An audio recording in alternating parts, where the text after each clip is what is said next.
নমস্কার বন্ধুরা, আমি অর্পিতা চলে এসেছি আপনাদের কাছে বনবিথি পার্কের আরও কিছু সুন্দর দৃশ্য নিয়ে। তো চলুন ভেতরে একটু ঢোকা যাক। আমি তো আগের ব্লগে কিছুটা শেয়ার করেছি আর বাকিটা এখন শেয়ার করব। তো দেখতেই পাচ্ছেন চারিদিকটা সবুজ, আর এই পাশে কিন্তু গেস্ট হাউসের জন্য কাজকর্ম চলছিল। ঢোকার মুখেই কিন্তু আমি এই ভিডিওটা করেছি। তো চলুন একটু ভেতরে যাওয়া যাক। ভেতরে যেতে যেতেই কিন্তু আমরা দেখতে পাচ্ছি কি বলুন তো, এই সাইডে কিন্তু বসার জায়গা আছে সুন্দর। আর চারিদিকটা আপনারা কি দেখছেন? আমি তো দেখছি সবুজে সবুজ, আপনারাও কি তাই দেখছেন?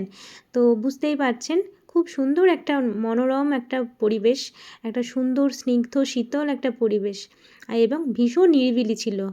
পার্কটা এতটাই নিরিবিলি ছিল যে আপনি সারা দিনের জন্য হাতে একটু টাইম নিয়ে এসে সারা দিনের জন্য কিন্তু এখানে এসে অনায়াসে সময় কাটিয়ে যেতে পারবেন, আর ভীষণ ভালোও লাগবে। আর 8 থেকে 80 সকলকে নিয়েই কিন্তু মানে পরিবারের সকলকে নিয়েই কিন্তু আপনারা এখানে আসতে পারেন। সকলেই কিন্তু ভীষণভাবে এনজয় করবে। যদি আপনি বাচ্চাদের নিয়ে আসেন তো তারা ভীষণভাবে এনজয় করবে, কারণ চারিদিকটা বাচ্চাদের পার্কের যে জিনিসগুলো থাকে, স্লিপার, দোলনা সমস্তটা আছে। আর যদি বয়স্কদের নিয়ে আসেন তাদেরও কিন্তু ভীষণ ভালো লাগবে, কারণ পরিবেশটা এতটাই মনোরম, এতটাই নিরিবিলি। এখনকার পার্কগুলো যেরকম দেখা যায় মানে বাচ্চা বা ফ্যামিলি নিয়ে গেলে কিন্তু ভীষণ অস্বস্তি বোধ হয়, সেই তুলনায় কিন্তু এই পার্কটা কিন্তু সেরকম একদমই না। আমি বলছি ভীষণই ভালো। তো দেখতেই পাচ্ছেন। তো চলুন সামনেটায় যাই একটুখানি।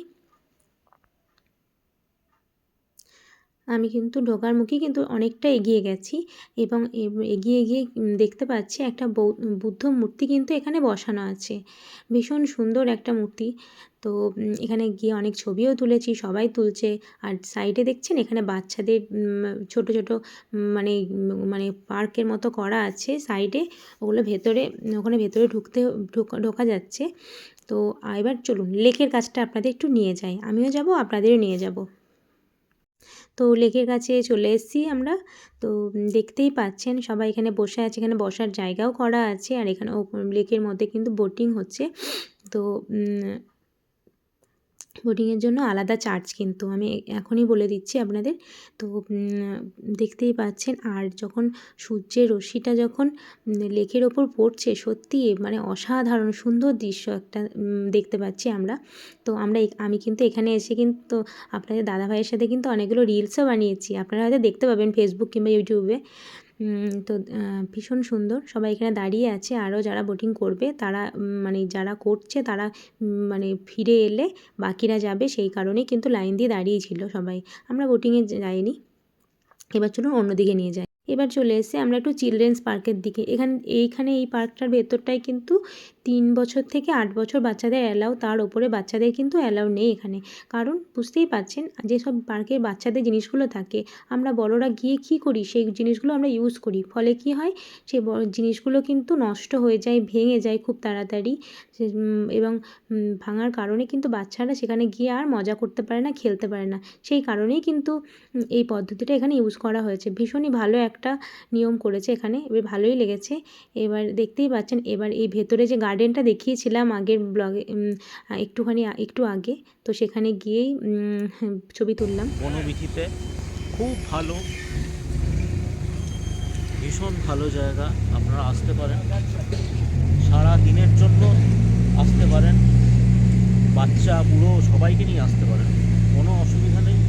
খুব শান্ত পরিবেশ এবং পিকনিক স্পট হিসেবেও খুব ভালো। তো আপনারা শুনেই নিয়েছেন রিভিউ, আমি তো আর নতুন করে রিভিউ দিচ্ছি না, আপনাদের দাদার রিভিউ দিয়ে দিয়েছি। তো সত্যিই খুব ভালো লাগলো। সারাদিনের জন্য বেশ ভালো জায়গা, বাচ্চাদের নিয়ে অবশ্যই আসবেন এখানে। আমার মেয়েকে আনিনি বলে আমার একটুখানি ওয়েটা বলে দিই, হাওড়া থেকে এলে, হাওড়া বা কলকাতা থেকে যদি যারা আসেন, হাওড়া থেকে ট্রেনে চড়ে বৈদ্যবাটি নামবেন, বৈদ্যবাটি থেকে টোটো করে বনবিথি স্টপেজ আছে, নামবেন। 15 থেকে 20 টাকা ভাড়া নেবে, এর থেকে বেশি নয়। কোনো বুকিং রিজার্ভ হয়ে যাবেন না, রিজার্ভ কিন্তু করার দরকার নেই। আর ব্যান্ডেলের দিক থেকে যদি আসেন, ব্যান্ডেল থেকে বৈদ্যবাটি নামবেন, একদম সেম ভাবেই আসবেন যেভাবে আসছেন। তো চলুন আপনারাও ঘুরে যান, আমরা তো ঘোরা হয়ে গেল আমাদের। আমি আবার আসবো, আমাদের মেয়ে যেহেতু আসেনি সেহেতু আরেকদিন আমাদের আসতে হবে। 30 টাকা পার হেড। একদম 30 টাকা আপনি সারাদিন ফ্যামিলি নিয়ে কাটাতে পারেন। ভীষণ এখানে খাবার দাবার অ্যালাও আছে, আপনি বাড়ি থেকে বানিয়েও আনতে পারেন। একটা কথা যেটা হচ্ছে বোটিং আছে, বোটিংয়ের চার্জ কিন্তু আলাদা। একদম। তো চলুন আজকের ব্লগটা আমি এখানে শেষ করছি, পরবর্তী ব্লগ নিয়ে আবার চলে আসবো আপনাদের কাছে। তো ততক্ষণে সবাই টাটা, ভালো থাকবেন।